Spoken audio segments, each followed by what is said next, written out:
1. You're listening to The Scrimmage with Daniel Hargrove and Justin Domashevitz.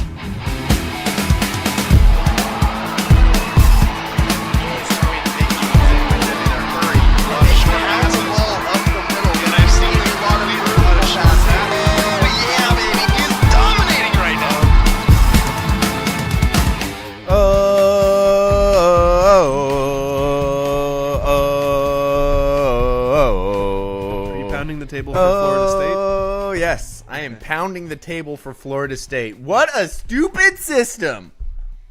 This is stupid. Yeah. And it's a system. It's a system. Yeah. Stupid, stupid, stupid. At least it's over now? Yeah. Thank goodness.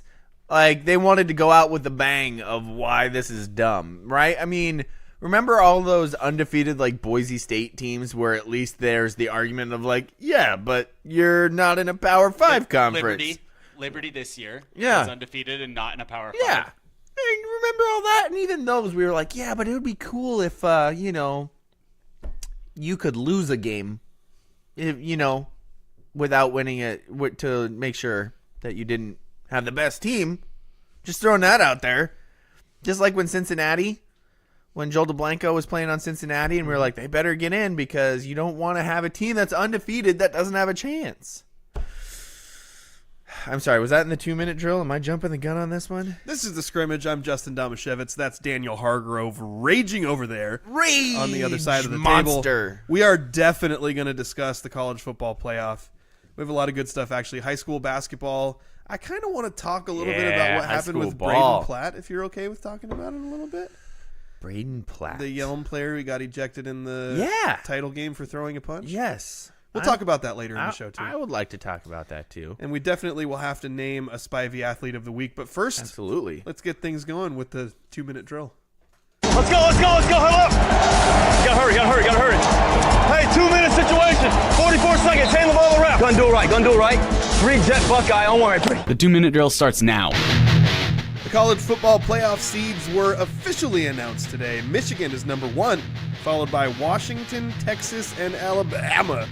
Daniel, did the committee get it right? No, they did not. And also, why is Michigan ahead of Washington?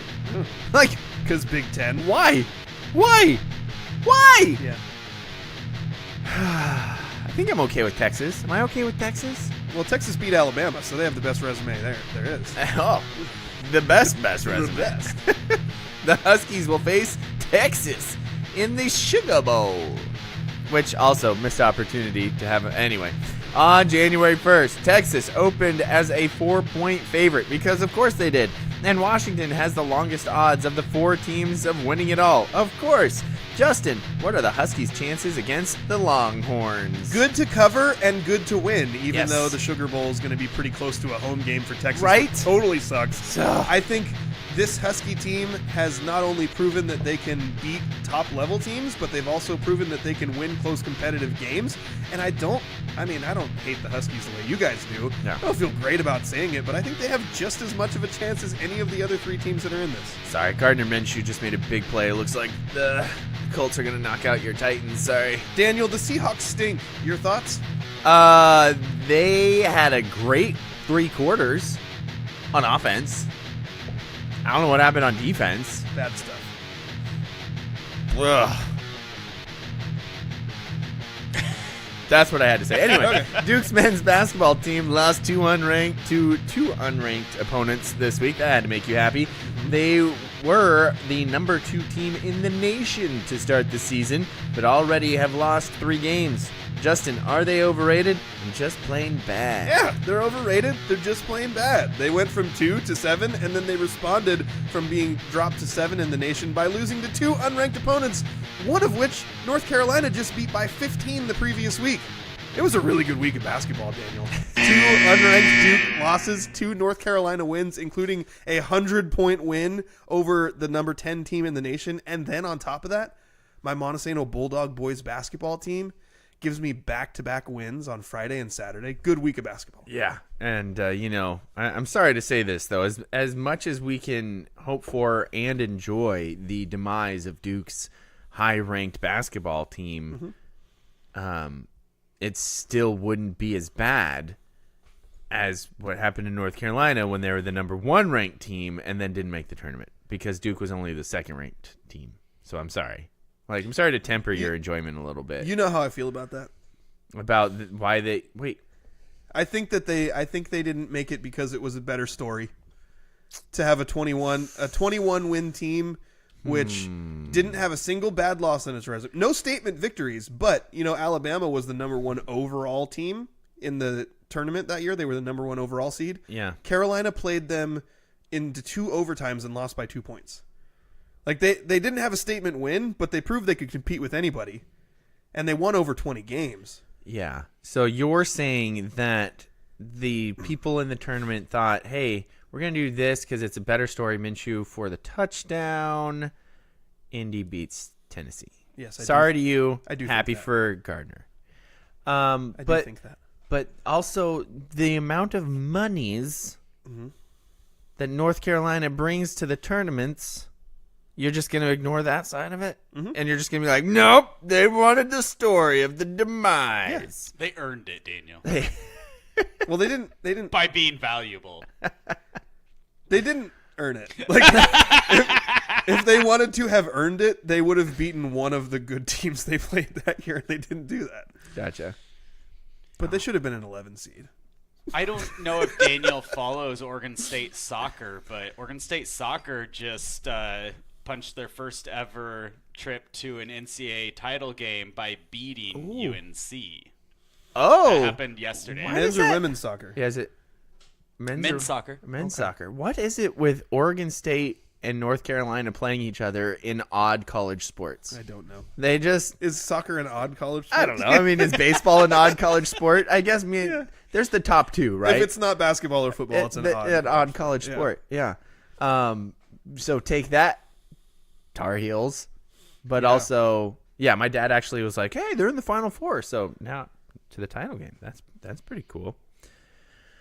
Anyway, anything else you want to get to with college basketball, or should we? I think it's too early in the season to really go into it too deeply.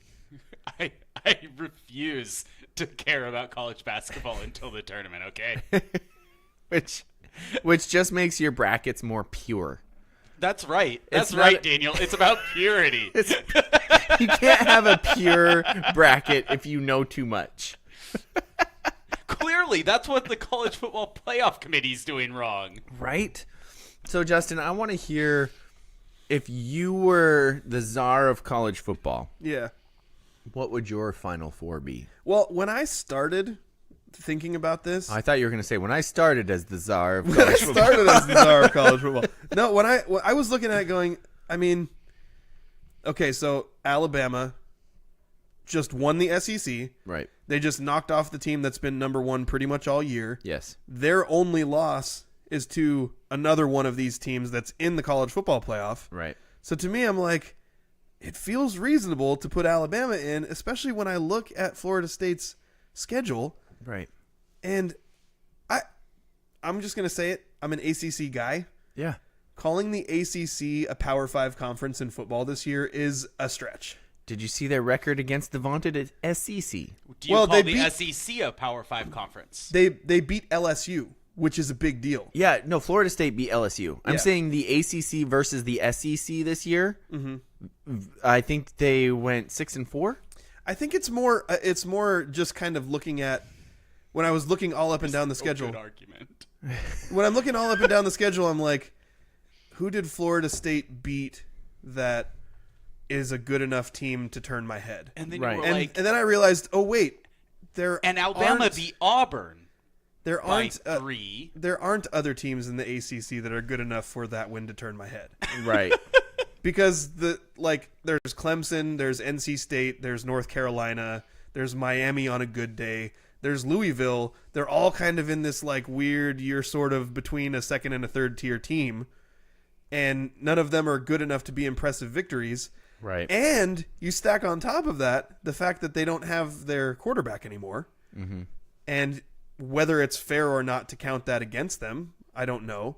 So I started out kind of convincing myself that, no, it is reasonable that Alabama would be in over Florida State. Right. And then I kind of just hit a point where I was like, why are we doing this? Like, why do we have conferences? Right. Like, if you're going to say that an undefeated team which wins a quote-unquote Power 5 conference, quote-unquote, and beat one of the better teams in the SEC this year convincingly, because they beat LSU by like 20 points or something, yeah, that team is not good enough, even undefeated, to be in the playoff. If you have undefeated teams from Power 5 conferences, they should be in no matter what. That's kind of the way I thought about it. Ultimately, although I conflict with myself. I'll be clear here.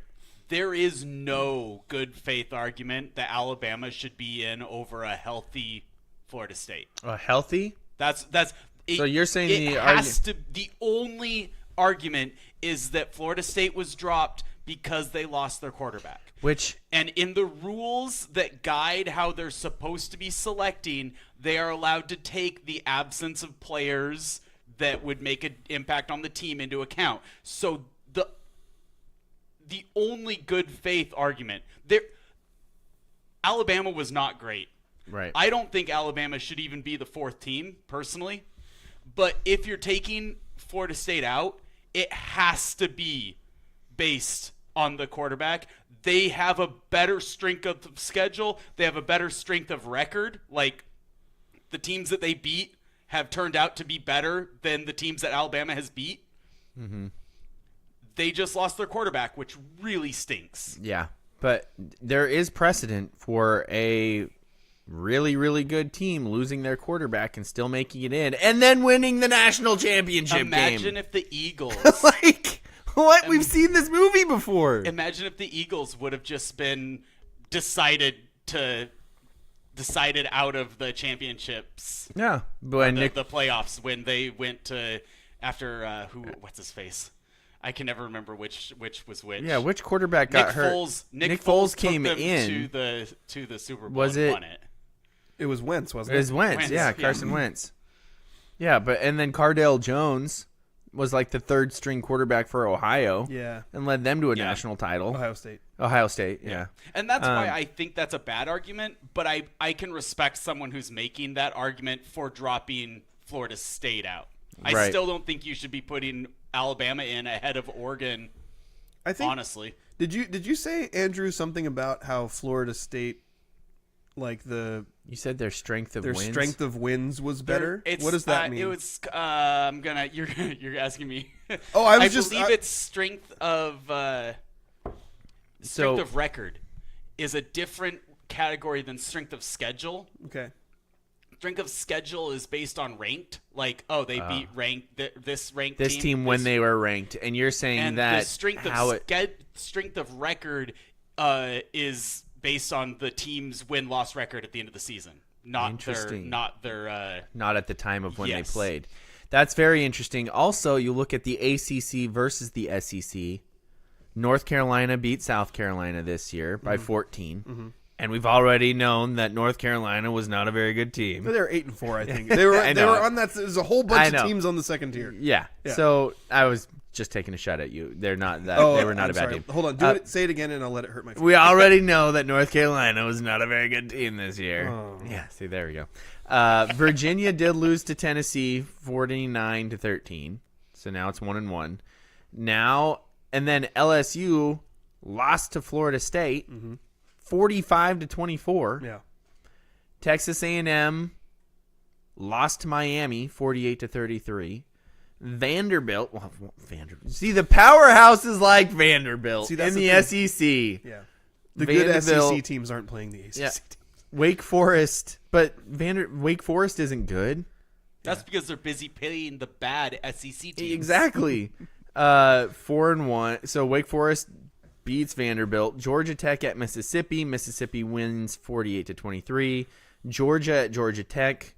That's a close one. That's a close game. That was a close game. And what's Georgia Tech? Not good. Not good. They're about 500, I think. Clemson at South Carolina. Clemson wins 16-7. Florida State at Florida. Florida State wins 24-15. Mm-hmm. And Kentucky at Louisville. Kentucky beat Louisville. So ACC has a 6-4 record. Mm-hmm. And Georgia, the number 1 team in the nation, plays a garbage ACC team and wins by 1 touchdown. Yeah. And we're supposed to think that, oh, the ACC is just garbage compared to the SEC. No. There's every freaking year, there's 3 good teams at the top of the SEC. And yes, do most years is one of the, in recent history, is one of them generally the best team in the entire country? Yes. Mm-hmm. But the rest of the SEC is trash. So to fault at Florida State, in my opinion, because they played in the SEC instead of the ACC instead of the SEC this year is dumb. So while I'm not going to put myself in the position of being the one who argues for Alabama, because I'm with you 100%. And I told you, I started out by saying it should be in my head, and actually maybe even commented on Facebook posts, I don't remember, that I would give Alabama the nod over Florida State, and I changed my mind. Because of almost everything that you're saying, and because I want a conference championship to mean something, right, and an undefeated team to mean something. Mm-hmm. But the problem, well, the argument for Alabama, if there is one, is you didn't play Georgia. We played 2 teams that were in this playoff, and the only team we lost to all season is a team that's in this playoff. Right. So the argument for Alabama to be made is, hey, if you had played these teams that we had played, you probably would have had the same result or worse. So I'm not saying it's a good argument. The argument for Oregon is that they also only lost to one team that is currently in the college playoff, and that team is ranked higher than the team that Alabama lost to. And they only lost to that team by 3 points twice? Also, both times. Yeah. Both times. Also, Alabama lost at home by 10 points. They lost at home? Yeah. But it was to Texas, though. Yeah. And Texas is favored over Washington. So. Well, that's the thing that blows my mind. Even after the odds going into the Pac-12 championship being ridiculously favoring Oregon, and then Washington handling them. I'm not saying easily, but I am not a UW guy, but what is it with them constantly being underdogs? You know what? It's really making annoying. It's giving them easy coaching fodder is what it is. I think that's the conspiracy, because they were freaking underdogs going into Oregon State. Great coaching fodder. Hey guys, we're not getting any respect. Come on. We lost by 2 points to those doofuses because they had extra ammunition. No, that's not why we lost. Technically, if you lose by 2 points at home, No, they lost by 2 points on the road. Or no, we lost by 2 points at home. So you could argue that you showed that you were on a neutral field 1 point better, right? Or no, sorry. No, you're thinking the other way I got around. it backwards. Yeah. This is why you don't trust anything I say about math. Daniel, to move on to what's my favorite part of the show here. Oh, quick transition. But it's part of the same conversation. Oh. Serving questions up on a silver platter where the points are made up and the rules don't matter. Time for Stump Daniel. Stump Daniel is brought to you by the law office of Jeffrey A. Domashevitz, no relation. What's the A stand for? And Daniel, what I would like to do here is, since I've become the czar of college football. Since you be. They don't listen to me. But that's good. The order that I have settled on that I would have put these teams in happens to be the same order that the ESPN Analytics playoff predictor put them in. So ESPN analytically put out 1 through 7 who they thought would make the college football playoff. Okay. And I agree with 1 through 4. Actually, I think I agree with all of it, except that I think I might. They don't have Oregon in the top 7, and I might throw them in there and make it a top 8. Yeah, you lost twice. I know that it's to the same team, but conference championship games are dumb. I'm just going to throw that out there. Yeah. We don't need teams playing each other 2 times in a season before the playoff even happens. Yeah. So, Daniel, I want you to tell me in order what are the 1 through 4 that ESPN Analytics and I agree should be the 4 playoff teams. Go in any order you want. No, wait, I take that back. Go 3, 1, 4, 2. Okay, who's the third team? The Are you third gonna team. tell him? Does he have to give all of them, or are you gonna give him feedback after each one? Can't give him feedback after each one because then he might be able to get the other ones. Okay, so what was it? 3-1-2-4. 4-2. 3-1-4-2. 3-1-4-2. Yep. Who's the third team? The third team is Texas. Okay, who's the first team? UW. Okay. Who's the fourth team? Florida State. Okay, who's the second team? Michigan. All wrong. Every one of them. It's not shocking at all. But is it the correct 4 teams? It's the correct Okay. 4, just in the wrong order. So bad job by you. Unlike last week. They have Michigan 1, Washington 2, but they have it done by percentage points, and it's 1% off. Wow. So like they do have those 2 teams as being extremely close to each other. Gotcha. And they have Florida State as 3, Oh. which is what I would do. Yeah. Take the 3 undefeated Power 5 conference champions Yep. and make them the top 3 teams. When you get to the 4 spot, I think it's Texas has made it easy for us because there's a good argument for Alabama, but Texas beat Alabama. Right. So you can't have Alabama without Texas. Yep. So Texas becomes the 4 by default. Right. Even though of all these teams, they technically have the worst loss because they lost to Oklahoma. Not a bad team. I think they're number 12. Like Oklahoma's good. Yeah. But none of these other teams lost to anyone but each other. Yeah. That is how you would rank That makes it sense. Yeah. if That you makes cared sense. about the regular season games. But the College Football Playoff Committee has shown that they don't actually care about the regular season games, which is ironic because people defending the committee like to say that you can't go to a playoff because it will reduce the meaningfulness of regular season games. I'm When you sorry, said Jalen it- Daniel's Hurts just completely fell on not his paying butt. attention. When you said it was ironic, I thought Yeah. you meant it was made entirely of iron. Which would then mean you have to have Auburn in the playoff. Anyway, that's going to conclude Stump Daniel, Oh, which is man. brought to you by the law office of Jeffrey A. Domashevitz. Stumped. And I Yep. think we I've can been- all agree been dumped. that we do not believe that the College Football Playoff Committee got this right. Yeah. They should have left both of the SEC schools out, which is really funny to say. Yep. But also, if they had left both of the SEC schools out, The amount of whining from the South would have been unbearable. Honestly, it would have been the correct thing to do because it would have made the transition that we're already going to be doing to the playoff next year super easy. Because everybody would have been like, oh my gosh, I'm so glad. I mean, everybody in the South. an Yeah. 8-team playoff this year would have been amazing. yes. Because if you throw, on top of the 4 that they had, if you throw Ohio State, Georgia, Oregon, who's the other team I'm forgetting? Sorry, Ohio State, Georgia, Oregon, So you have Michigan, Florida State. Florida State. Yeah. There's 8 really good teams that are all like in the general, like they're a lot of them only lost to each other, like we Yep. pointed out. And the same thing with Oregon. They only lost to Washington. Exactly. So you have 8 teams that feel like they're kind of all on the same level. It would be an amazing playoff. Absolutely. I ultimately I like the 12-team playoff format because, well, number one, it includes more teams, but also having tiers will kind of alleviate some of what people think.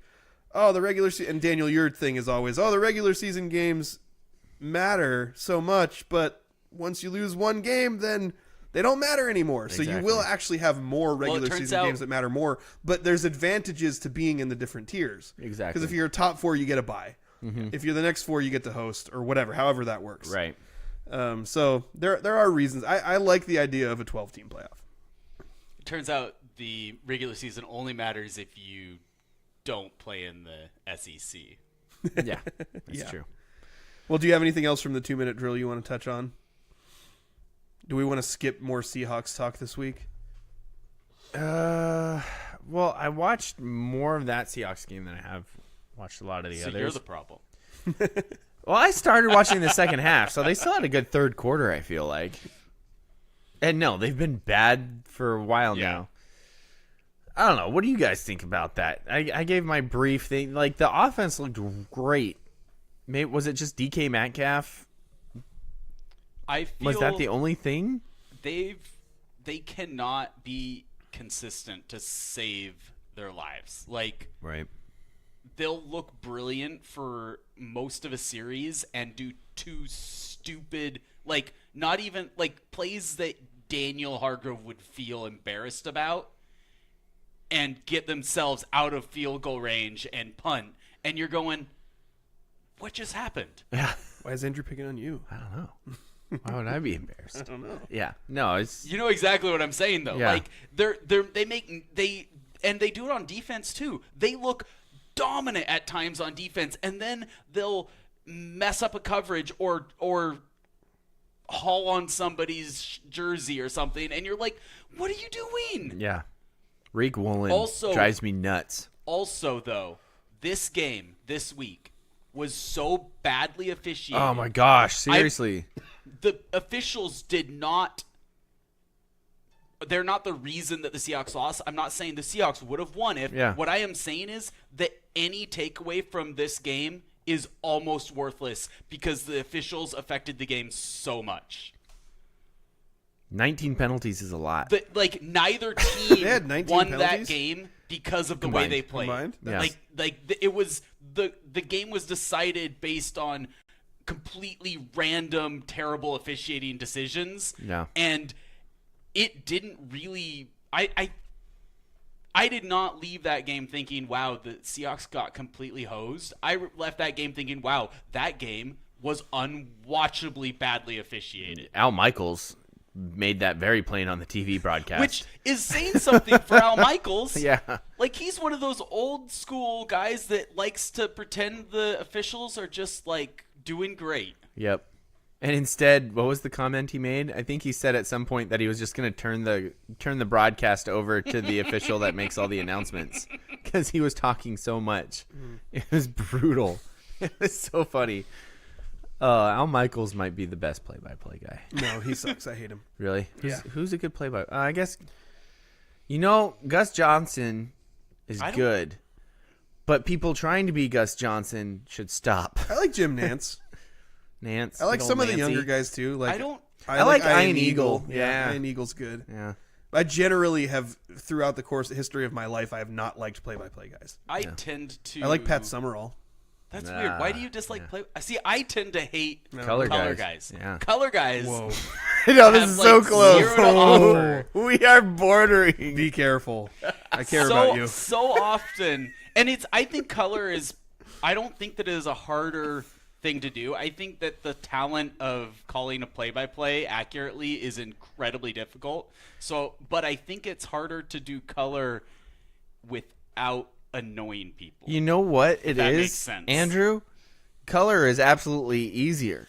And you know why we hate them so much? Because it's just a bunch of doofy former athletes who have zero training, but they're like, you're a quarterback, you get on the TV. And then that's they fair. go, oh, I do quarterback things. Oh, I'm Tony Romo.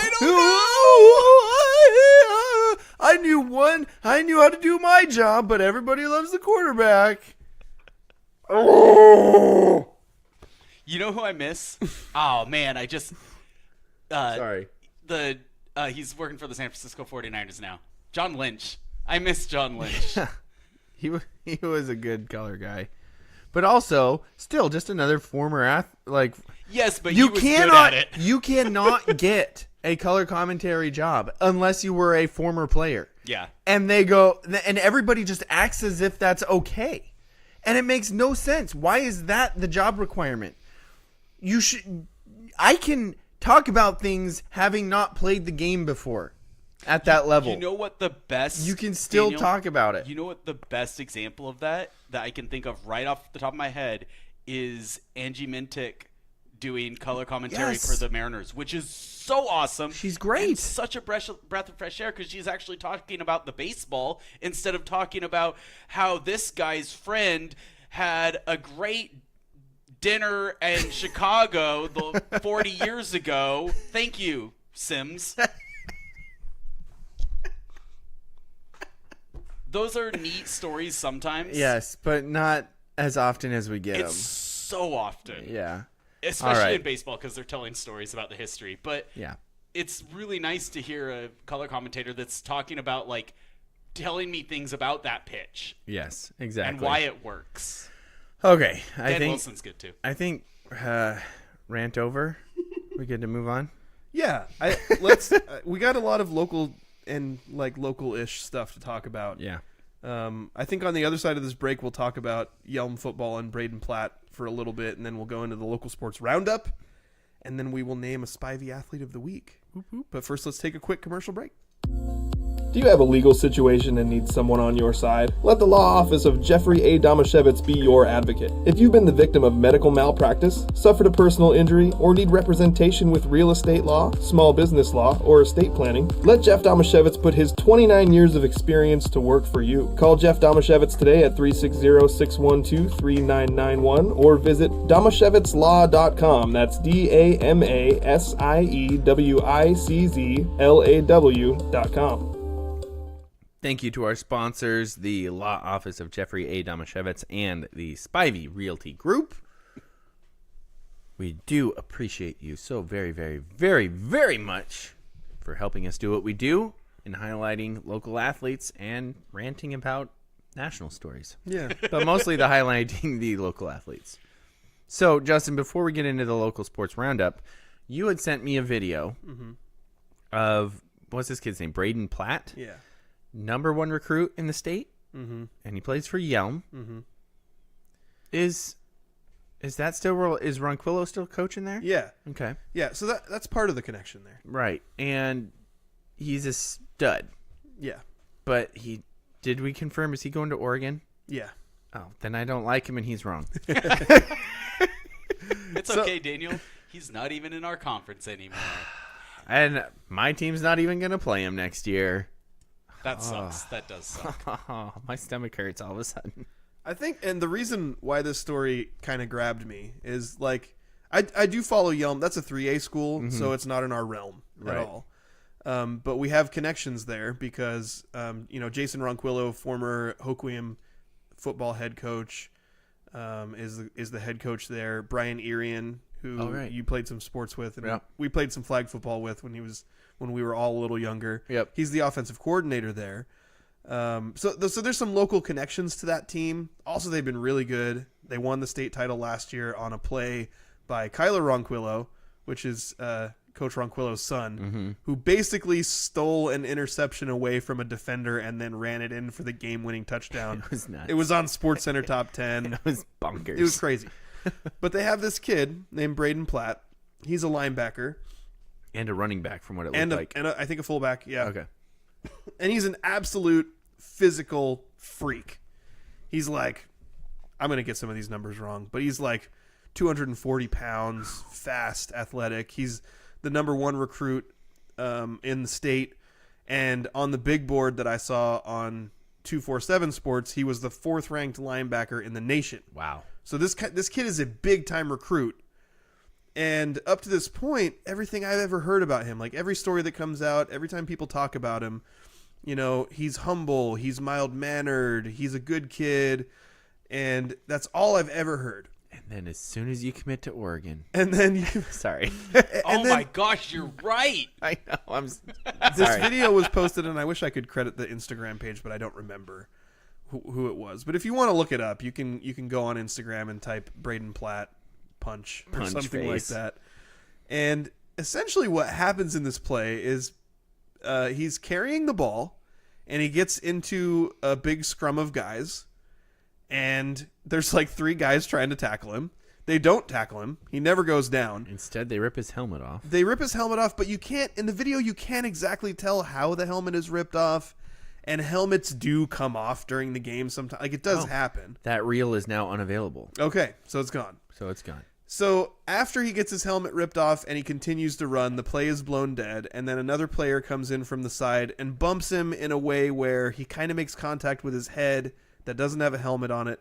It doesn't appear to be malicious or serious contact, but I could see why he made Instagram reel with the amount of people who were completely comfortable with just piling on saying horrific things to this high school kid about, roid rage and what an awful person he is, and it doesn't line up with anything that I've heard about him. Yeah. And I understand I don't know him, but like he's a big deal. He's the best football player in our state. Yeah. And people who follow high school football will know him. And I thought it occurred to me that this could potentially end up being a story that's actually talked about nationally, possibly over the next week, because this was a tremendously high recruit, and this was a state title game. Yeah. And it was in the first quarter of a state title game, which they lost. Oh. And I think I was looking at it going, man, okay, so this is a high school kid. He's a high school senior. He's probably 18, right? I was an idiot when I was 18. Yeah. And the idea that you could spend your whole high school career being a great player who does things the right way, everything that you hear coming out of Yelm is that this is a great kid, and then one really bad decision changes the way everyone views you when you're 18 years old. I'm not comfortable with that. Right. And I think it sucks. I totally agree. And on the scale of really bad decisions, this one's tiny. Yeah, he didn't even hurt anybody. He didn't hurt anybody. He punched somebody with a helmet on. Yeah. In the middle of a Hopefully football it's game. an excellent learning experience. Yeah. But of the horrible decisions we have heard athletes make that have ruined their lives, or people have... Seriously. This is the tiniest of scales. Yeah. There is no, victim of a crime here, for one thing. Right. So, for people to jump on him like this, I don't know. Have they ever played a sport and then had something flare up and catch them off guard and they get really upset and react with their hand? I agree. You shouldn't do that.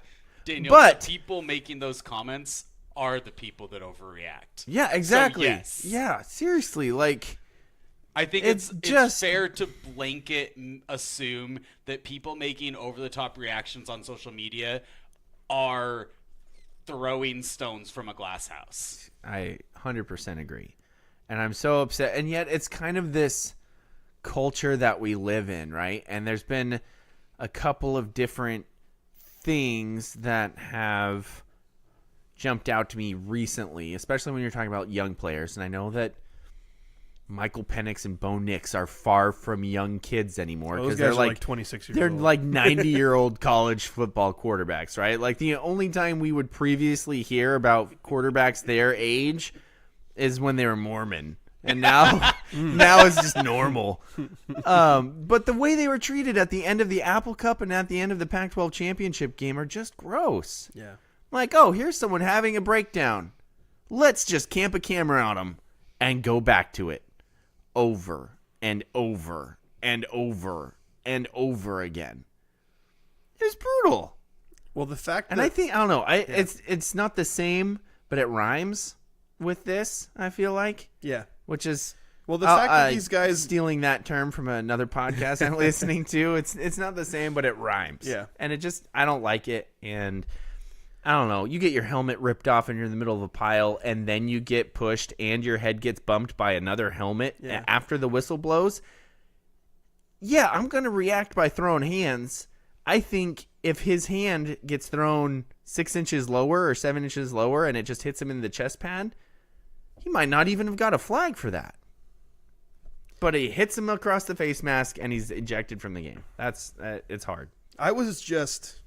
I would blown away by the percentage of people who had a visceral reaction to it. My dad says you're still 18. Basically. I mean, by maturity level, I'm more like 14. But I was just blown away by the amount of people who were completely comfortable having, these keyboard warriors who are comfortable having a really vile reaction to this thing that a high school kid did. That I feel like there's the changing landscape of college sports makes people feel a little more emboldened, knowing that this is a kid who's going to get NIL money. He's going to a Nike school as a really high recruit. He's going to get paid. Right. And so people feel empowered that I can do and say whatever I want to this guy because he's a high school kid. It's not even like we're not even in the weird gray area yet where they're college kids, but they get paid. So you might feel weird about giving them a hard time, but you'll still do it anyway. Yeah. He's a freaking high school kid. Yep.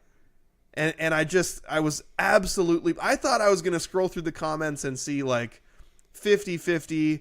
Hey man, it's okay. Move on. Keep your chin up. You got a lot of good stuff ahead of you. And wow, look at that guy. He shouldn't have done that. And it was 90-10. And it was disheartening, I would say. Yeah. Andrew, I feel like Andrew had a point to make on that. I was just saying that I don't feel the need to defend it at all. Right. It was wrong. Right. You shouldn't. It's not okay to throw hands. It's still not a big it's not okay to do a lot of small mistakes. Right. It is not. That's not a crime. It's not an indication that this guy's a bad dude. Yeah. It means he made a minor mistake in the heat of the moment, and that's okay, and it's something to learn from, not something to crucify somebody over. Well, and he's Right. already dealing with the fact that he may have cost his team a shot at back-to-back which state titles. That's awful. That Like, will be the worst. sucks. That should be the worst feeling out of this for him is, wow, I really hurt my team. Yep. Not, And oh my gosh, people on the internet think that I'm a bad person. I now. wonder if that is some of the reason why people have that reaction. If they're rooting for that team and then they see that and they're like, "What are you doing?" If that were the case, then our culture of high school football is broken. Because if my son's team were playing in a state title game and one of these kids I know had a moment like that, Yeah. I would feel heartbroken for them. Yep. Yes, but Justin, you are probably not the lowest common denominator fan of high school sports. I'm pretty close. You're pretty close for pro sports. But put yourself, if someone were the type of fan of the high school that you are of whatever team Damian Lillard is playing for right now. Okay, the Bucks. Like maybe that gets you more into the right headspace to understand where that reaction comes from. I'm not saying it's okay, Yeah. but I think that might have something to do with that reaction. Yeah. I think. And also, I would agree with. I think that there's a lot of brokenness in the way people fan. And you know what? It's surprising me that this isn't as new of a problem, because I just watched the Barry Sanders documentary, and the reaction of people to his retirement, visceral. When he was the only person on that team who was worth anything, and if you ever watched him run, he gave his what? Was that Detroit? Yeah. Just heart and soul on every play. Did he retire did he announce it in the best way possible? Heck no. And was it the night before training camp? Yeah. But was your team trash anyway? Yep. It's not like they were like, we're going to the playoffs this year. We're going to the Super Bowl. Oh no, our best player's not there. It's like, yep, here we are gearing up for another garbage Detroit Lions season. Oh, our best player's not here anymore. I guess we're going to be worse than garbage now. But the people, like, some of the comments were horrifying. Like, I don't know. You would feel comfortable, I feel like, saying one of them. But I don't know. It was a funny joke. Well, sometimes I just say things. It was a funny joke. So I'm going to preface this that I didn't say this. But in the documentary, somebody was reading, like, a comment from what a fan had said and, like, sent into this radio show. And it was like, I think I'm a bigger fan, or my new least favorite running back is Barry Sanders now. It used to be O.J. Simpson, but at least he only stabbed 2 people in the back. Oh my gosh, Right? that's really bad. That was really bad. But that was the type of stuff they were saying. This is Also, back. how would you know? This is like, 99. O.J. Simpson could have stabbed so many more people. Right. But that's the type of things, like the visceral fanhood Yeah. of they didn't know what was going on in his life. I mean, there wasn't even social media back then. Right. They knew less about this guy than we know now about the players. And yet they didn't care about any of that. And it actually made me pause a little bit about some of my anger towards Jonathan Smith. But then I remembered I was going that. to say you found it again, or Yeah, I found it again. Grown ass adult coaches that are on post their first ever opportunity. I feel like you can have a little bit more Yeah. anger about their decisions. But even then, it's not like you're actually making personal attacks That's on true. the guy. That's true. I didn't make any personal attacks and call him. I think I called him a duck, or I said I hope he goes 0-13 and loses to the Ducks or something like that. I feel like that's healthy. I can't remember. Do you remember? Did I say any personally bad things about him? I think you attacked his character a little bit, but I don't think you called him any names. Okay. Well. Anyway, I'm not sure. I think I might be to acceptance. By the way, if you were listening last week, I'm not to victory I'm yet. not to victory yet, but I'm to acceptance. I think we've drawn this out enough, and we have some time restraints today, so we should move on to the local sports roundup. Yeah. Let's get it going. That's going to take a little while. Sorry. There we go. Sorry. Sports. Hoquiam freshman guard Lincoln Neimi is surprised that his name doesn't start with a J. No.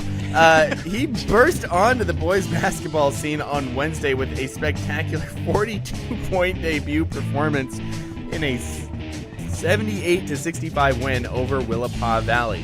Neimi hit 9 shots from beyond the arc, while also recording 6 assists, 5 rebounds, and 3 steals. Ooh, glad he's grabbing boards too. Xander Jump had 7 points, 12 rebounds, and 5 assists for the Grizzlies. Nathan Fluke led the Vikings with 22 points, and Lane King added 18. Aberdeen girls basketball opened its season with a 44-34 win at Elma on Tuesday. Annie Troe led the Bobcats with 12 points, and Bentley Brown added 10. Mia Monroe scored a game-high 13 points for Elma. Aberdeen then improved to 2-0 with a 53-32 win at Hoquiam on Friday. Annie Troe led all scorers with 22 points, and her sister Zoe Troe added 10. Caitlin Broadhead led the Grizzlies with 13 points in the game. Elma girls basketball responded to its loss to Aberdeen by beating North Beach 63-16 on Friday. Mia Monroe matched the Hyaks team total with 16 points. Hoquiam opened its girls basketball season with a 45-18 home loss to Rochester on Tuesday, but bounced back with a 34-33 road win over Willapa Valley. Nadine Stewart and Sydney Gordon led Hoquiam with 7 points apiece. Lexi LaBounty had 6 steals, while Dylan Little had 10 rebounds for the Grizzlies. Willapa Valley was led by Hadley Russell with 14 points. Elma opened its boys basketball season with a 71-59 loss at Tootle Lake on Monday. Do you know that there's no such thing as Tootle Lake? I think we talked about that Yeah, once. town named Tootle and another town with a lake in it, and so they combine it, Tootle Lake. It's a river, though. It is. I'm Yes. telling you, it is a river. Well, there's a town named Tootle too.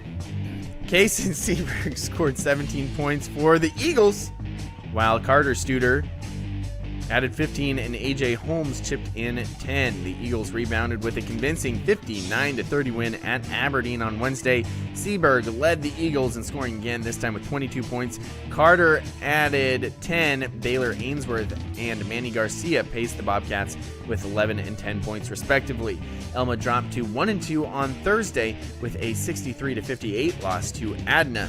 Carter led the Eagles with 16 points. Some really tough B schools Elma scheduled early. So Tootle Lake, by the way, do you remember from last year that they have a Oregon State baseball commit named Zach Swanson? Yes. Who, when they played Montesano, scored like 30-some points on them? Yeah. Zach Swanson, I heard, in this game, eclipsed the 2,000-point mark on his basketball career. Whoa. And we're just starting his senior season. Whoa. Pretty nutso. That's some Carson Freeman stuff. Sticking with 2B, Ocosta boys basketball team won its season opener 48-35 over PL on Monday. Michael Priest led the Wildcats with 13 points, 4 rebounds, 3 assists, 2 steals, and a block shot. That's a lot of stats. Yep. Noah Prigmore scored 12 points on 4 3-pointers. Ocosta's girls basketball team beat PL on Monday, led by Alexia Bradley's 24 points and 19 rebounds. Wow. The Wildcats won Athlete of the Week.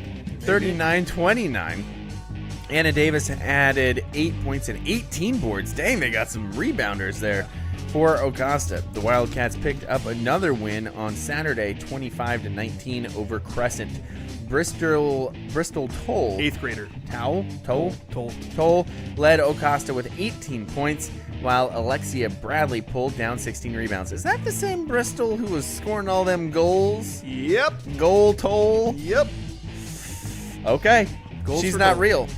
But now she's not real in two I think sports. she is also playing for the Gulls now.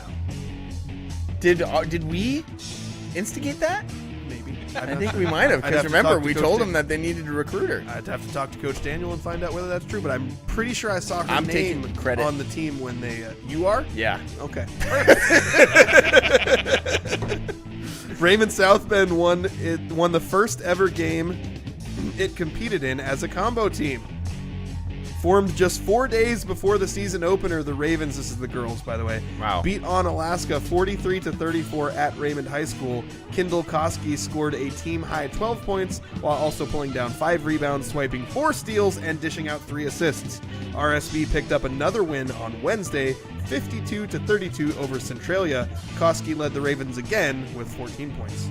Montesano suffered a 62-34 loss at R.A. Long in its boys basketball season opener, shorthanded on Monday, but bounced back with a 64-52 road win over La Center on Friday. Take that, Wildcats. And a 67-47 win at Raymond on Saturday.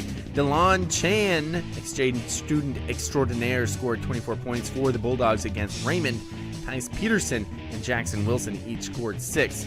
Chris Quintana led the Seagulls with 14 points, and Austin Snodgrass had 12. Quick correction, just in case I know Jackson listens to the show.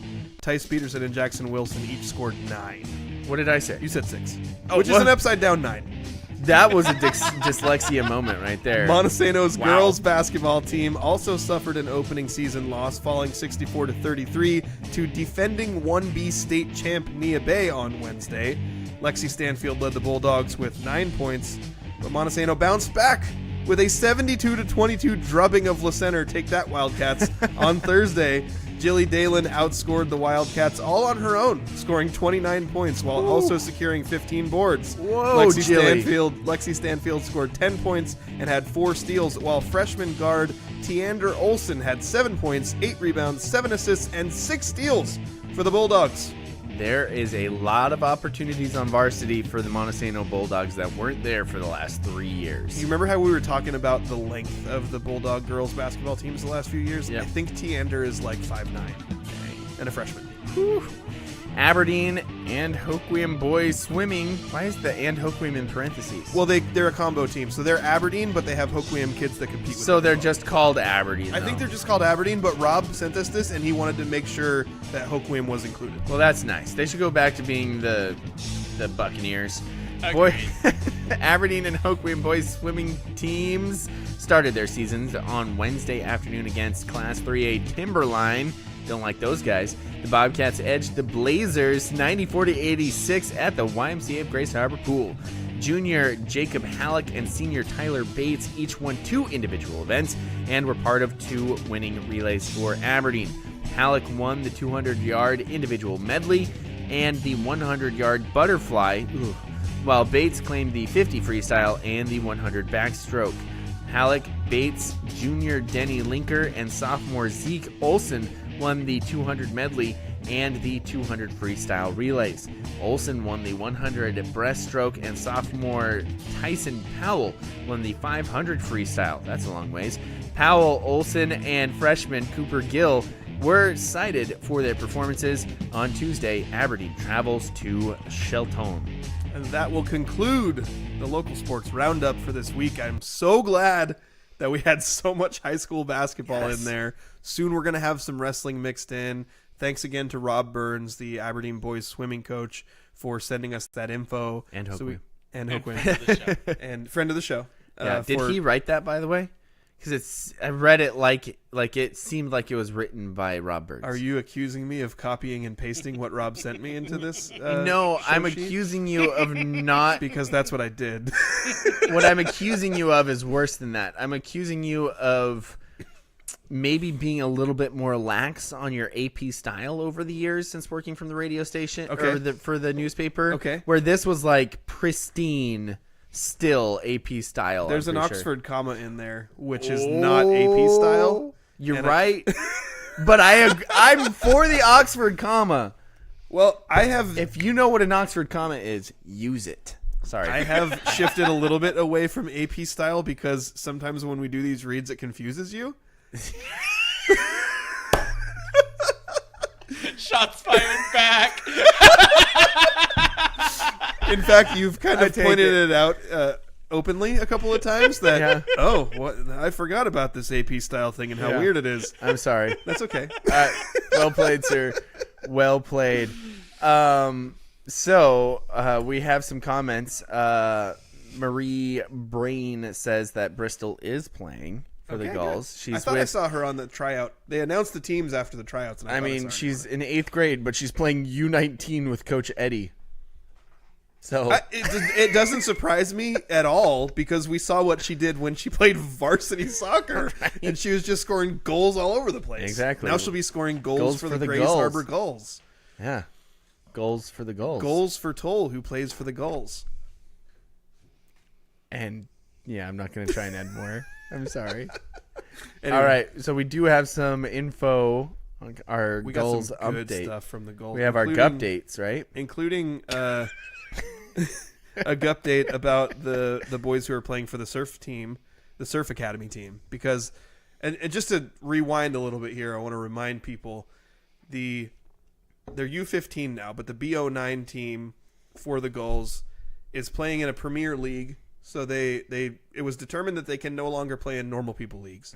So they moved them up to a higher league. Yes. And then several of the players from that higher league team tried out for this Surf Academy team. Which is like super people team. Which is super people. And they made it. And not only did they make it, but now they're competing in their first tournament with the Surf Academy team. And shout out to Ivan Rodriguez, Hebron Garcia, and JB Fabian.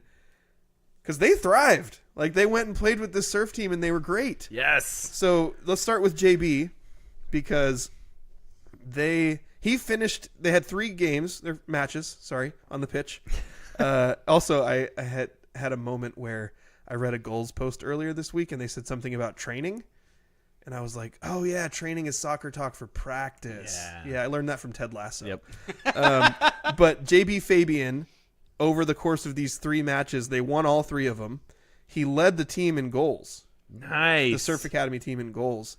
In the first game, they won 4-0, and he got an assist.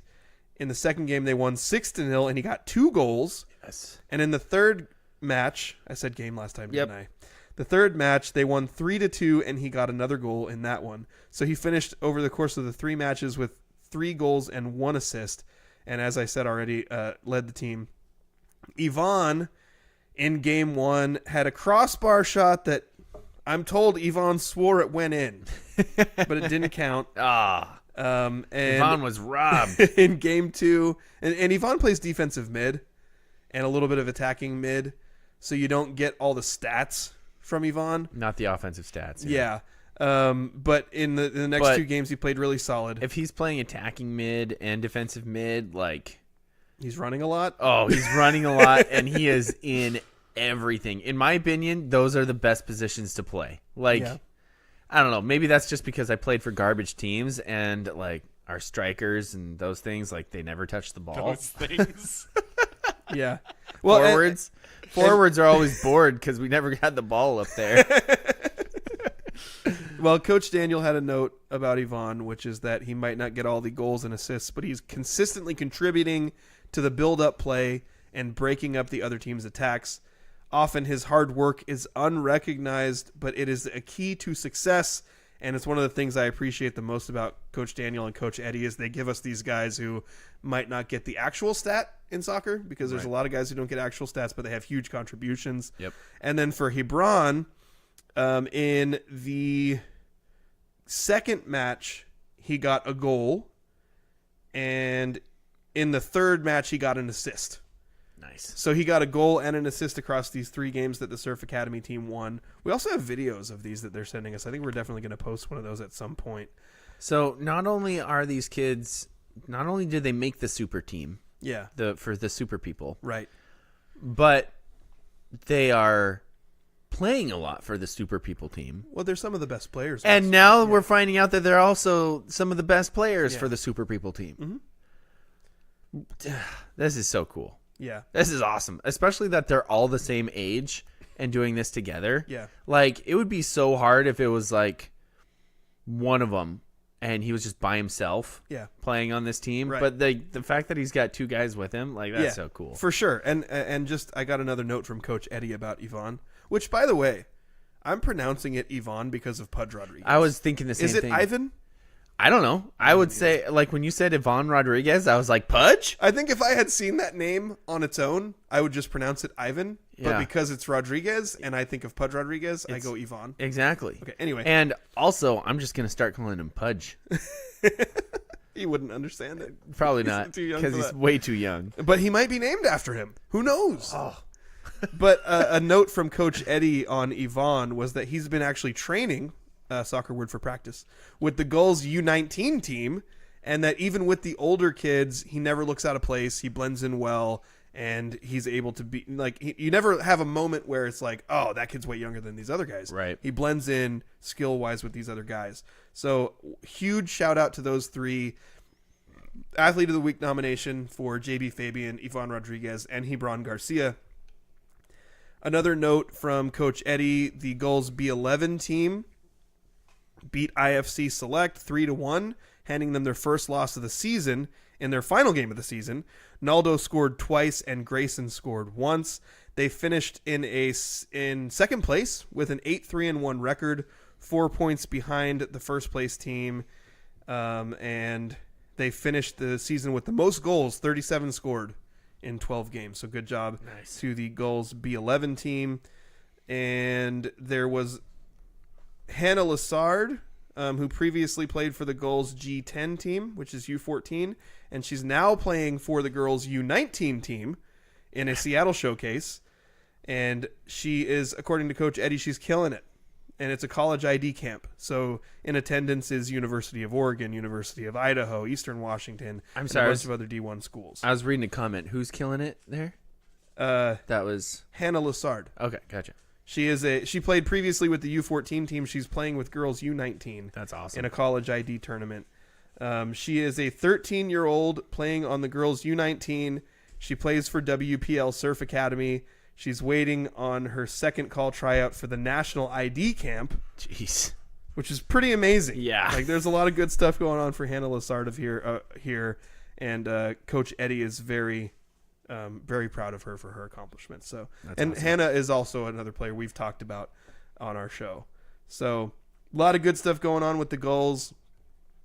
And you want to take credit for the fact that Bristol Toll plays there? Yeah, that's fine. I mean, I was the one who connected them with the Acosta coach, but whatever. That's fine. Was it you? Are you sure? I can take credit for it. You connected him? You sent the contact information? I don't know. You marched over there physically? No, I don't know. I'm just being weird. I now. reached out to my vast amount of Acosta contacts. Wow. And got information. Vast. And sent it to the goals coaches. Wow. Are there I'm impressed. vast amount of Acosta people to be contacts? Yes. Okay. Ooh, Well- Westport joke. Well, I mean, we're still not really sure if all of them are real. Yeah. Because there's But Jesse Some of Gilbert. them are It seems like definitely Bristol androids. might be real, seeing that she's playing outside of Acosta now. If she plays for the Gulls, like, she had to have gone there to try out. Right. Which probably means that either Coach Daniel or Coach Eddie could confirm to us that Bristol Toll is a real person. Yeah, exactly. I'm still not sold on Jesse Gilbert. Not sold. I think she's real. I don't. She might be a cyborg. Did He's we? a real robot. Did we ever? I mean, I won't believe she's real until she's striking me out in a fast pitch. We When are we talked gonna about do that that? idea. I really want to do it, I want to do it. but I'm scared. I'm scared. Did we ever talk about that on the show, or did we just talk about it on our own? I'm not. I think. I definitely haven't brought it it was up on to our Jesse own. or anyone that she I knows. think it was on our own. Okay. So yeah. If you're listening to the show now and you think it would be a cool idea for us to go up against Jessie Gilbert and have her pitch to us. Yes. And us try to hit off of her. Send us a message and let us know you think that would be a good idea. Because, like I said, when I came up with that idea, I thought this would be fun. And then I thought about it more, and I was like, I'm scared. Yeah. Justin will be in full medieval plate armor. Yes. He'll have catcher's gear on both sides of his body. I might actually sets. square to bunt, and then when the pitch is thrown, just dive out of the box. Oh, dude, I'm not squaring to bunt. Like that's Daniel more has freaky. too much pride. No, not that too much pride. When you're facing someone who, is known for throwing hard and maybe being a little, I'm not saying she's wild, but a little more wild than something, bunting is scary. Oh, I got you. Because then you're putting your face right out there. Oh, my face. That's the moneymaker. No, it's not. Marie says that here's Daniel's weekly reminder that JB is a Hoquiam student. Go Grizz.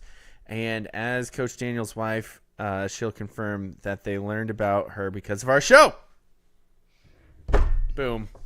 Champions. High five. The scrimmage making a difference. As the weekly reminder that JB is a Hoquiam freshman, Yvonne is an Elma freshman, Okay. and Hebron Garcia is an Aberdeen freshman. Okay. We're bringing different towns across Grays Harbor together Wow. as Grays Harbor Gulls. I love I it. feel like we're a part of this, All right. even though we've never met these people in person. I know, which is bad. We message with them all the time. Yes, that's true. Basically, we're best friends. We are going to name a Spivey Athlete of the Week coming up in just a bit. Maybe a mailbag question or two after that. I don't know. We'll see if I remember what I was thinking about earlier. But first, it is time for a word from our sponsors. Spivey Realty Group's goal is to make buying, selling, investing, and renting real estate in Grays Harbor simple. They believe in 100% transparency and unparalleled communication with local expertise, tech-enhanced, and top-notch service for their friends, neighbors, and community. Their goal is simple: get a group of strong-willed, hardworking people together who want to make a difference in Grays Harbor and to use real estate as the means of achieving that. Voted Grays Harbor's best real estate company. Find them on Facebook or visit graceharborrealestate.com. Spivey Realty Group, elevating small town real estate. Whew. Thank you again to our sponsors, the Law Office of Jeffrey A. Domashevitz and the Spivey Realty Group, the sponsor of our Spivey Athlete of the Week, which we will get to very shortly. Andrew. Yeah. You got your Christmas tree, I heard. Yeah, it's around the side of the house. I was going to say, I don't see it anywhere. We haven't brought it inside yet. Okay, and I would assume is it rather large again? Yeah, 15 feet tall. 15? Oh. That's the maximum allowed amount in the National Forest. Right. permit. Is it a Hoop Fest 15 feet, or is it actually 15 feet? It's definitely a Hoop Fest 15 feet. Okay. Unless anyone who cares asks. Did you measure it? Yes. With what? It's with the measuring tape. Okay. Oh, some people are out there getting that joke and thinking that's hilarious. Anyway. If you ever played in a Hoop Fest 6 foot and under bracket, you know what we're talking about. Exactly. There's a lot of tall people in there. All right, Justin. We have a tough task in front of us. It is our Spivey Athlete of the Week. We have some nominations. Yeah. We have Lincoln Neimi. Jinkin Neimi. Because you can't be a top 5 scorer in Hoquiam history without having a J name. Exactly. Apparently, it's kind of ridiculous. Lincoln Neimi for his 42-point performance for Hoquiam boys basketball. Delon Chan for 3 impressive scoring outputs for Montesano. I think he's averaging about a little over 20 points a game through the first 3 games. Jilly Dalen going, hey, my sister's not the only person who can ball. Yeah, dropping points. She getting outscored boards. the opposing team. Yeah, that generally is a good thing. For Montesano girls basketball, Alexia Bradley for Ocasta with a ton of points and boards. And then, of course, we got those 3 goals down in Texas playing for Super People teams. I'll throw Hannah Lassard in there, too. Yeah, we can throw Hannah Lassard in there. So, what do we do? Where are you feeling? What are you leaning? I'm going to give you my thought first. Yeah. As the Grizzly in the group. Okay. Lincoln, his performance has some escalators, but his week as a whole has some de-escalators. Okay. The escalators are, holy crap, you scored 42 points in your first varsity game ever as a freshman. Yeah. That is nuts. That is nuts. That is And bonkers. it was an efficient 42. An efficient 42. But Justin, I've only personally seen 42 put up one other time. And that was Ben DeBlanco in his senior year. Yeah. And while he was doing it, it was a joke show because everything was going in. So that's the type of performance you have to put up, is where you're just like, if you're watching it, you're just going, what am I seeing right now? Mm-hmm. And to do that as a freshman in his first varsity game, bonkers. Now, what's hurting him is that was his only game this week. Yeah. So for the athlete of the week, that hurts him. Whereas DeLon Chan, 3 very solid games with good scoring output. So I feel like those two are kind of opposite ends of the spectrum. Yeah. I think, and also, it's pretty early in the season still. I don't want to go like too deep into the weeds here, but I will say that DeLon, literally, these games are the first chance that I've really had to watch him play. Right. And he is the exact thing that this team needed. And yeah, is there going to be moments where he seems a little undisciplined? Yeah, he's never really played structured, organized basketball before. He's a phenomenal scorer. He can shoot. He can get inside. He has great handles. He has amazing hands on defense. He's got a bunch of steals too. I don't have his full stats, but I'd be willing to throw out there that over the course of the first 3 games, he might have 10 steals. It's like he's done a great job defensively of forcing turnovers and you know, getting moving, getting them going down the floor. And that's been the thing that Monty Boys basketball has done best so far. In all their best stretches, they force turnovers or get rebounds and go. And those are the things that DeLon, you know, along with Tice Peterson and Jackson Wilson and Tarek Gunter, that's a strength of this team. And I think those guys have really been able to make a big difference. So I think DeLon has the escalator for him is that he's had an immediate impact on a team which was already constructed. Mm-hmm. Like most of these guys have been playing together for many years. You know, That's a good point. Because my son is a senior, I've been watching most of these guys play since they were in grade school together. That's crazy to hop into a team like that. And become the best scorer on the team immediately when you have an incumbent who's really good. Because Tice was Tice Peterson was the leading scorer on this team, and he's really good. Tice has kind of shifted his role to where he's more focusing on defense, rebounding, and floor general. Mm-hmm. Like he's got a bunch of assists. He's moving the ball. I've never seen this team move the ball so well as they have this year. And in my opinion, DeLon may have been like the piece that was missing. Mm-hmm. And now he's there, and he's having just such a tremendous impact on the team as a whole. You need to get more information on this kid. Where is he from? Yeah. Like, what is the history? How he ended up in Montesano? I'll have to figure more of that out. Yeah. Which I don't know. Yeah. I haven't even really spoken to him at all except to tell him, hey, you did a great job today. Yeah. And he's very polite. But that's all. That's the extent of our conversation so far. But I really enjoyed watching him play. So, with that said, 40... Granted, like, there's all these different, like, I'm trying to balance it out in my head because I'm like, all right, well, Lincoln just opened up his high school career against a 1B school. Right. But it's a good one. Like, Willapa Valley has had a good basketball program. For a long, long time. So they're certainly not a pushover. Yeah. I think Willapa Valley beat him last year. And I'm also looking at it going, all right, you scored 42 points, but then I look at his shooting percentages. I want to say he was like 9 for 16 on threes and 17 for 31 from the field. Jeez. He had a well-rounded game with assists and rebounds and steals. Yep. It's a pretty phenomenal freshman performance. Yep. Which shouldn't surprise me because I've seen a lot of Lincoln Neimi, and the kid was going out there winning skills and shooting competitions nationally when he was in grade school. Yeah. Like, he's an amazing player. To have that kind of debut is a really big deal. It's nuts. Especially considering that, I don't know, the single game scoring record is 45. Yeah. Jeez. And he was 3 points shy of it in his first varsity game ever. Dude, that stuff just doesn't And also, happen. by the way, the 45-point game, I'm pretty sure was at least in overtime, if not double overtime. and he just puts it up in regulation. I'd have to go back and look, but I'm trying to think. I bet there was close to double-digit times that the Montesano boys team didn't score 42 points last season. Yeah. And we're talking about one guy doing it. One dude. It's crazy. Yeah. And while I'm looking at like all this other stuff and I'm going, man, DeLon was great. I watched all 3 games, so I definitely have a bias there of what I've seen, what I was expecting going in and how he's exceeded every expectation that I had. Yeah. And also Jilly from the Montesano team, not only outscoring LaCenter on her own, but also pulling down 15 rebounds in that game. Yeah. Alexia Bradley had a great week for Acosta basketball, not only with her big scoring day, but also 2 games of just great rebounding. And then for the Gulls, I'm torn between, all 3 of the guys, but specifically, JB went into that Surf Academy team, which is the superhero team. Yep.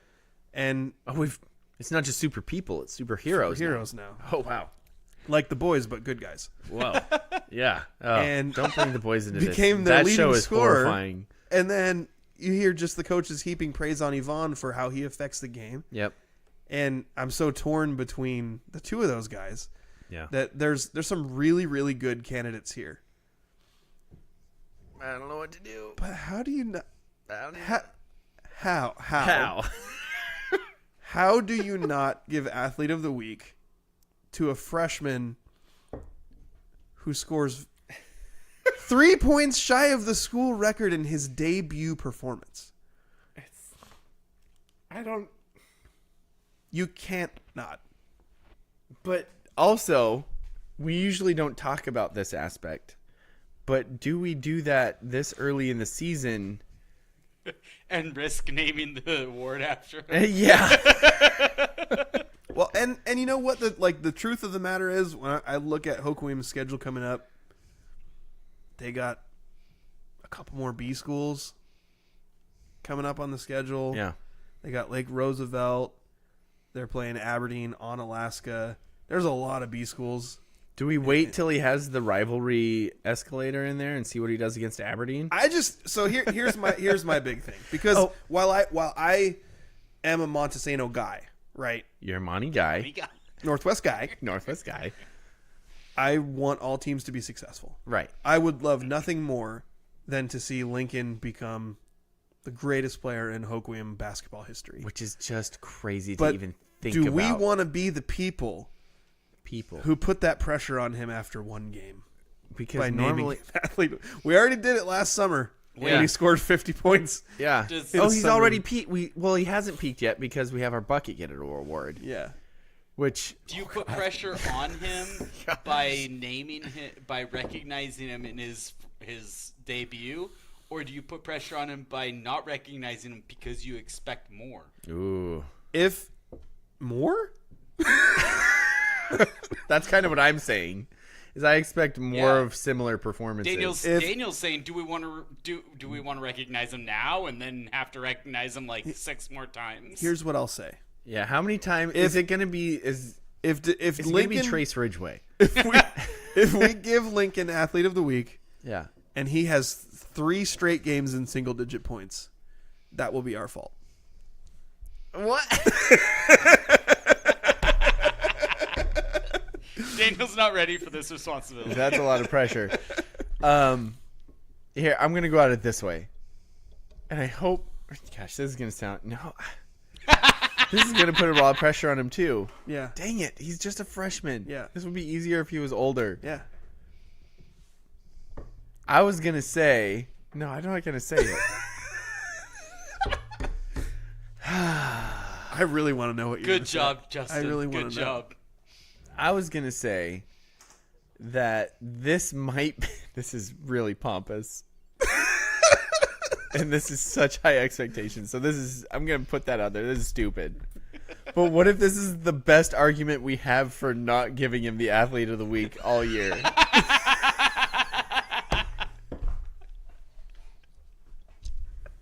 There, see, Justin? There, I said it. Which decision is higher expectations? So we give DeLon the Isn't Athlete. that insane? Is that the craziest thing I've ever said? It's a little unhinged, but it's not completely impossible. Slightly insane.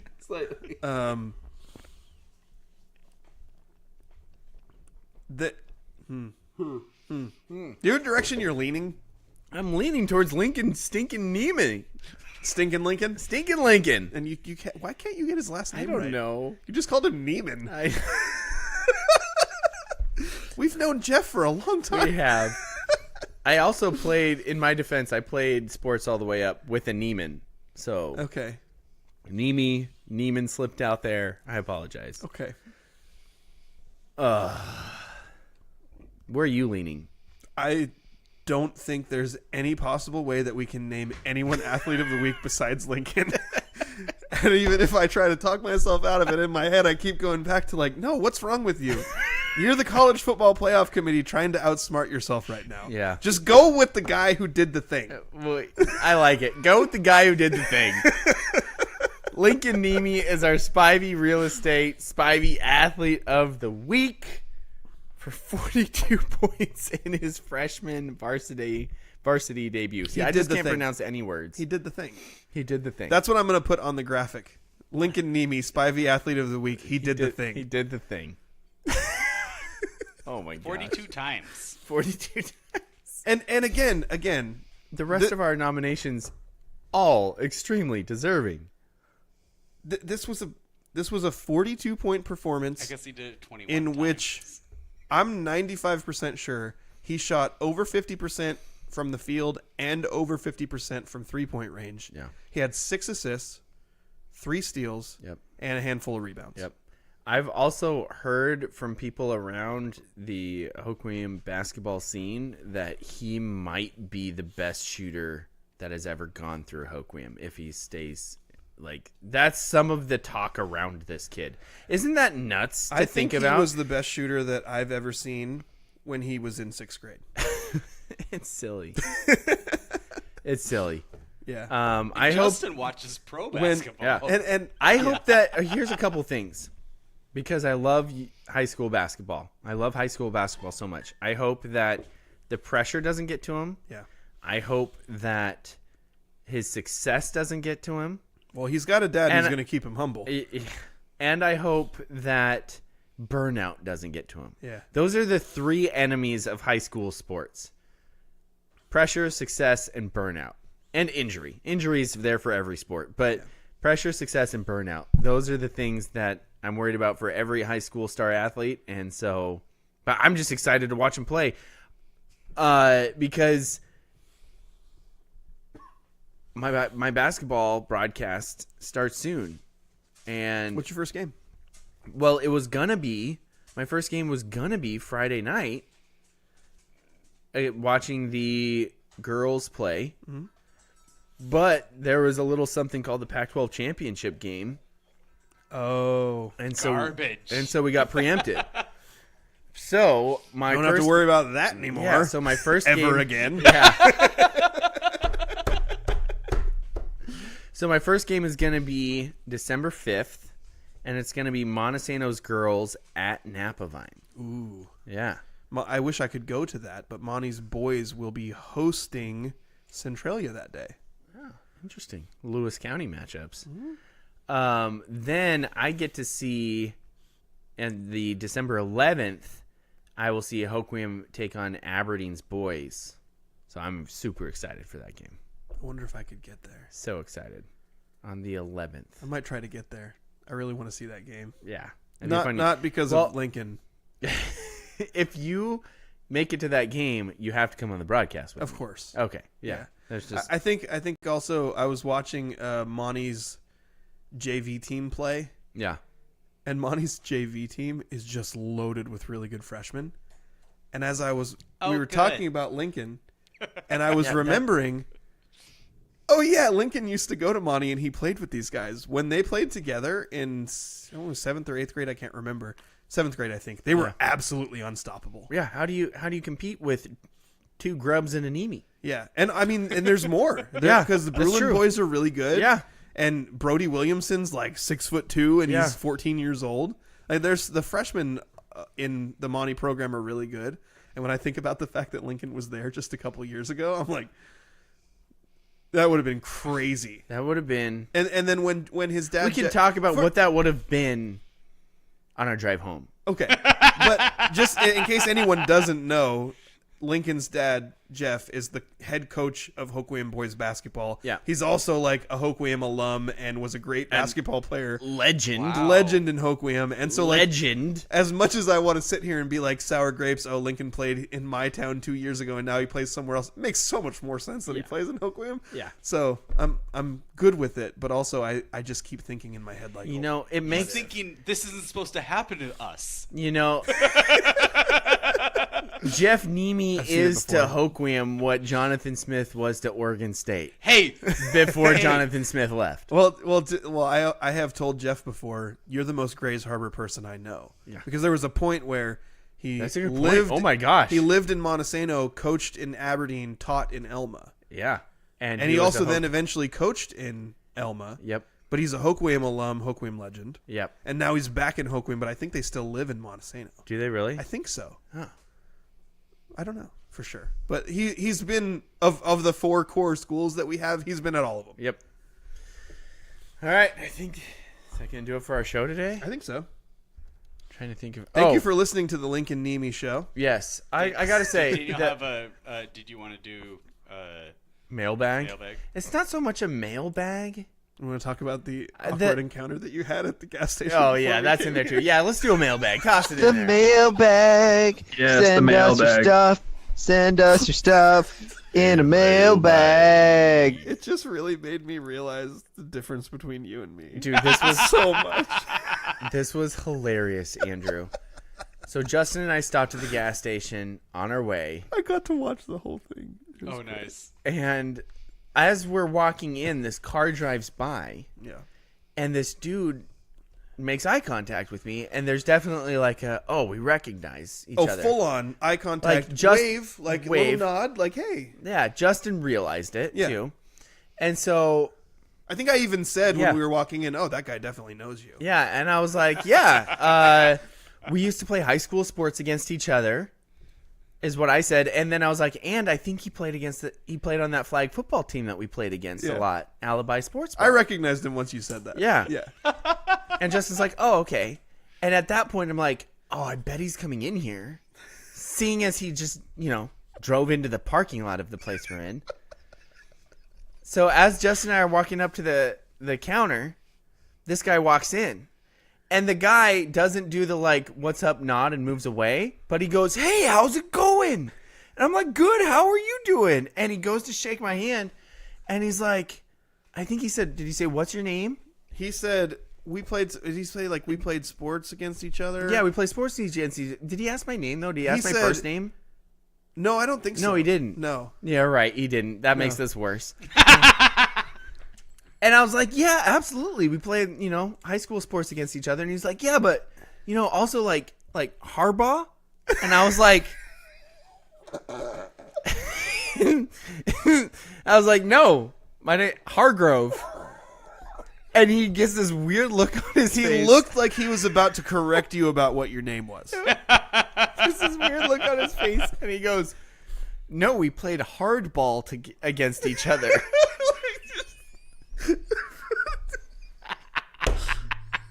So And here I am going, no, Hargrove. We played Hargrove against each other. and then you guys proceeded to have a very awkward interaction, Very awkward. which lasted about 10 seconds. was it that long? Because it felt that long, but I was hoping it was faster. And then you walked over kind of in my direction. Yes. And I said something like, man, it's too bad that your last name is so close to hardball.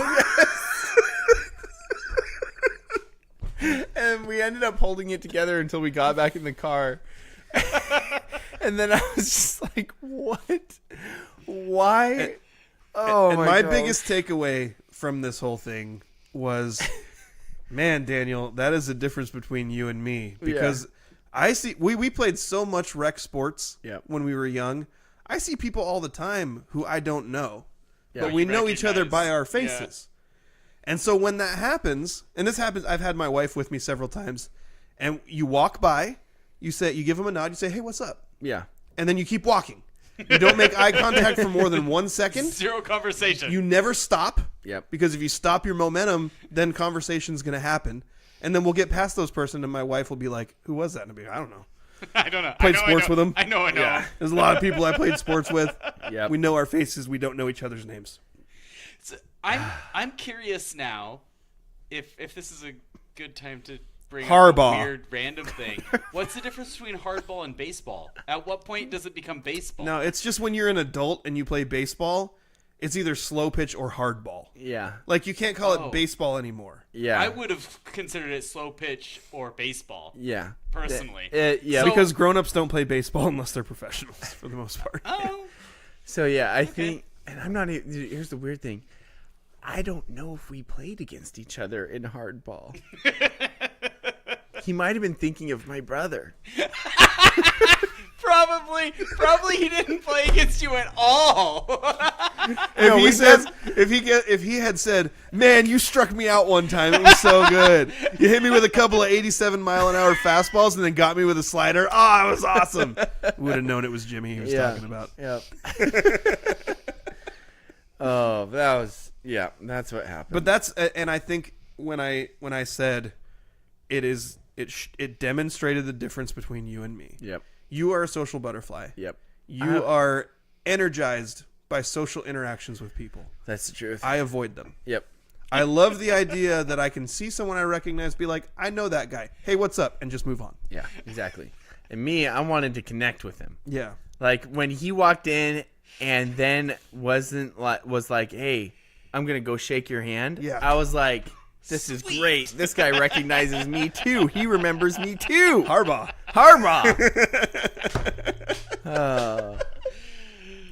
And I think it reminds me too of like what happens to me when I decide to interact with someone. Like I told you the story a few weeks ago about our mutual friend that I ran into in public, who I was legitimately happy to see. Yeah. But then once I decided, "Hey, I'm happy to see this guy. I'm going to engage with him," I had a very awkward interaction. Yes. 100%. It's just sort of what I do. It's awkward interactions. The other mailbag thing is I watched the Bye Bye Barry, which is the Barry Sanders documentary. Okay. If you're very, very empathetic, if you're just super empathetic that somebody might describe you as an empath. That cat likes casserole. Yeah, that cat's going for it over there. He's drinking out of a casserole dish. It's supposed to be on the counter. 100%. Oh, it's running. Oh, juke you like Barry Sanders. You could see Andrew if you're watching on the YouTubes and you want to watch Andrew chase a cat off the kitchen counter. You can see him in the background of the shot. So anyway, my wife watched the documentary with me, and it gets over, and I look over at her. That's been there the whole time? I just realized it. And you dropped it.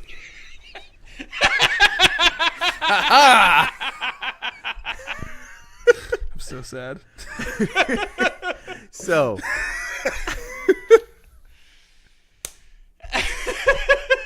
we got done watching really gone off the rails. Yeah, we got done watching the documentary, and my wife was close to wrecked. She wasn't wrecked, but she was close to wrecked just over the turmoil of Barry Sanders' career and the pressure that was on him and everybody's reaction to him retiring. Yeah. So much so, and hearing the whole story, and so much so, and then at the end I look at her and I'm like, oh shoot, she's like tearing up at the end of this. And she goes, well, no wonder he retired early. And I was like, yep, it makes so much sense now watching the whole story. So I would highly recommend it. It's on Amazon Prime right now. If you're a Prime member, it's free. So it's super good. And if for nothing else, you get to see at least 45 minutes of just Barry Sanders juking the crap out of people and bouncing off tackles. I'd watch that. Watch it. It's so good. And also, his dad was a crazy person, and also Christian McCaffrey is a giant flopping flopper. Oh, okay, LeBron. Did you see that? That was bad. What a bunch of garbage. No, nobody saw that. Who's listening? He just threw himself on the ground. Anyway. Did he get a touchdown? Because that would be good for my fantasy team. No. Anyway. So, watch that. Barry Sanders' dad. Real piece of work. Yeah. Real piece of work. One of the things that he said is he always said that Barry Sanders was the third best running back of history. Number 1 was Jim Brown. And number 2 was himself. What? Yeah. Said Barry Sanders' dad thought he was better than Barry Sanders. Yeah. Actually, knowing you, Justin, that makes perfect sense. I think I have some insight into how that works. Why? Because I say that my son is not that tough and I can take him? Yeah. I say that all Is the that time. why? I just feel like he probably was like, he raced him at like 8 and was like, Yeah. yep, I beat him. I still got it. No, some of the things that Barry Sanders... You know what? I'll arm wrestle my kids right now. I will crush them. Dude, I've seen your son's biceps. I picked the one thing I know I can beat him at, which is arm wrestling. Are you Is sure? that because Yeah. of technique? Okay. Yeah. No, it's because that my biceps are stronger than his. Okay.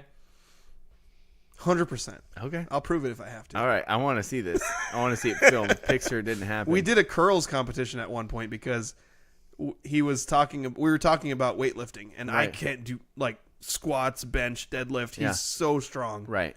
But I was like, I could curl more than you. Yeah. And he's like, no, you can't. And I said, yes, I can. And then I proved it, and I crushed him. Nice. Crushed him in a curls Well done. competition. Thank you. Way to- That was way like to- Curls. a year and a half ago, though. Yeah, curls for the girls. His dad seems like, you know, when you see those horrible TikToks or reels that are like dad after the game talking about how you like struck out all the time or how could you do this? Yeah. Like he's like that times 10.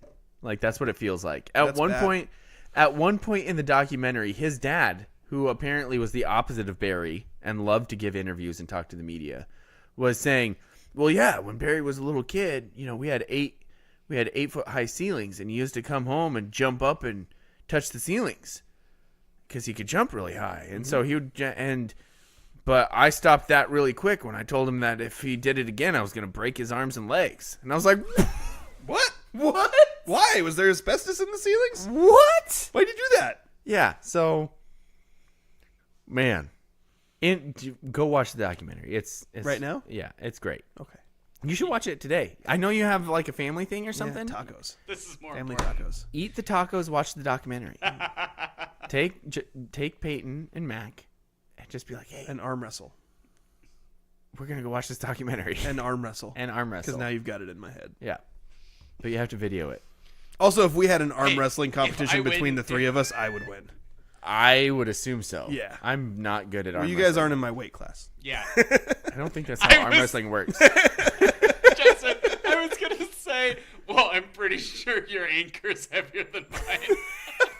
That's so true, though. My anchor just only get weighs tipped on like my 26 side. pounds. Yeah, Daniel's completely outclassed. My anchor is like 26 Do pounds, you really maybe. have your toddler's weight just at the tip of your tongue there? yeah, or did you that's guess? Isn't that a normal baby thing? Last time I weighed him, he was in the 25-ish area. Okay. Yeah. You're trying to make sure that if he chooses to wrestle right now, you'd know what class he was, what class he was in. Oh, yeah. Okay. I'll show you the video of him shooting hoops. No, I sent you the video of Yeah. him shooting hoops. So Awesome. wrestling's not really his thing. Baller. Lincoln's throne will not last long. Well, but I mean, Anchor, the big thing that he did was shoot a ball into the hoop, which is bigger than the hoop. Yeah, that I have was no idea how that ball fit through that hoop. That was a 10-inch ball through a 9-inch hoop. Yeah. It was weird. Yeah. I'd have to say some unhinged things to explain how it actually happened. That's going to do it for our show today. So for my trusty co-host, Justin, I can beat my son in arm wrestling, Damashevitz. Easy, no problem. Yeah. And my co-host, Daniel, the most unhinged. I thought you were going to say Harbaugh. Daniel Harbaugh. And our trusty producer, Andrew, the Hoop Fest-sized Christmas tree. Gross. You've been listening to The Scrimmage.